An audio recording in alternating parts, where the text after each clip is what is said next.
ಇವಳೆ ನೋಡು ನಮ್ಮ ತಾಯಿ ಯಾವ್ರೆ ಕೊಟ್ಟ ಶಕ್ತಿಯು ಊರಿಗೆಲ್ಲ ಕಾವಲಾಗಿ ನಮ್ಮನೆಲ್ಲ ಹೊರೆಬಳು ಅನ್ನ ನೀಡಿ ಸಲಹ ತಾಯಿ ಕೈಯ ಹಿಡಿದು ನಡೆಸೋ ದೇವಿ ಇವಳೇ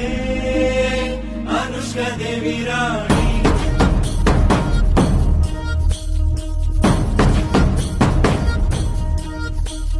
ತಲೆ ಮ್ಯಾಲೆ ಕಿರೀಟ ಕಣ್ಣಲ್ಲಿ ಮಿಂಚು ಮಹಾರಾಣಿಗಂದು ನೋಡು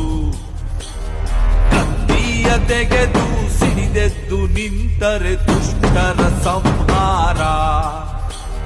ಪರವಾಗಿ ಬಂದವಳು ಊರಿಗೆ ಶ್ರೀರಕ್ಷೆಯಾದವಳು